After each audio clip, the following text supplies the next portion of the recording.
ng-attr-content.com. We are at the Reagan International Airport in Washington, D.C. We're going to do a quick recap of everything we experienced this weekend at Trump's inauguration, the Women's March.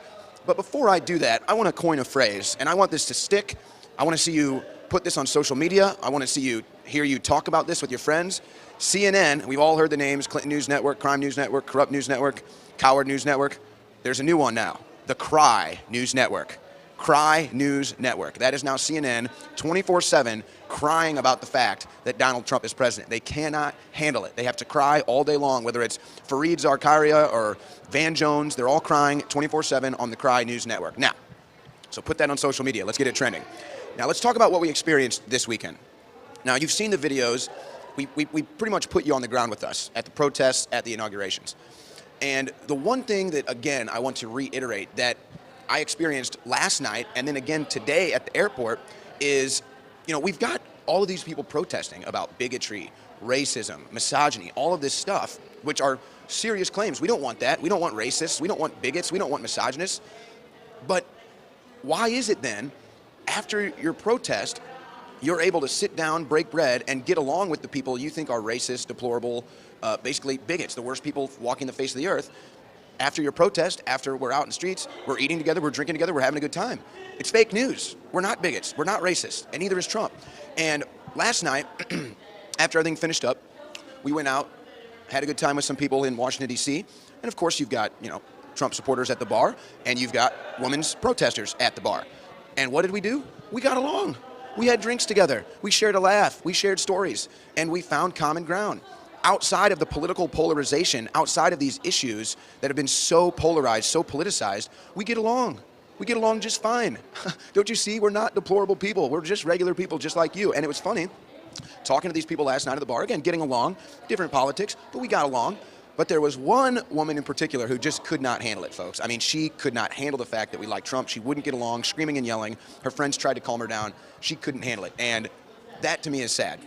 That is brainwashing, now ruining your social capacity, ruining your social experience, ruining your consciousness. And I think that that's very sad. So we need to learn how to get along. And I think that the proof is in the pudding when we go out, we talk to these people outside of the protest, outside of the fake news, racist bigotry, we get along. And I think that that's something that everybody, even people on the Trump side, we all need to realize this. We need to find common ground. We need to quit being so polarized and learn how to get along. Find common ground. Trump is doing this with some of his cabinet picks. But again, this is something to me that I think can illustrate how it's all fake news. Folks, it's so polarized. Again, you have people sitting at a restaurant, at a bar, Trump hat, Trump hat, Trump hat, pussy hat, pussy hat, pussy hat. But they get along.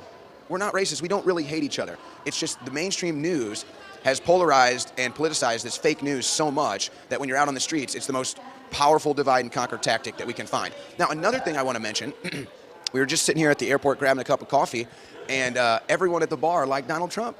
Everyone at the bar liked InfoWars. They knew about us. So we are the new media. We are the growing media. And at the end of the day, it's we the people that are going to make America great again. It's we the people that are going to take this government back. Now, we elected Donald Trump because we believe he's the president that's going to let us do that. But it's up to us, no matter what side of the fence you're on, to make America great again. Now, I don't think some of these people, to be honest, have any interest in making America great again. I think they want to tear America down because they've been told it's racist, misogynist, bigots, that's America, so they want to tear it down. But that's fake news, that's a complete lie. So I guess my final thoughts here are, and it's also worth mentioning, this is actually very important. This is what the Cry News Network is trying to tell you, that Donald Trump's inauguration was a total failure, nobody showed up. And what they're doing is they're basically putting out fake news, showing pictures that are pretty much, they pick and choose which pictures to choose from which time of day to try to support their narrative that the inauguration was a failure. No, here's what actually happened, folks. All of those empty spaces that they're trying to show you at the inauguration, first of all, they don't show the actual areas where they were letting people in that were totally packed. They're just showing you the areas where people couldn't get in. But here's what happened, and we have this all documented in footage.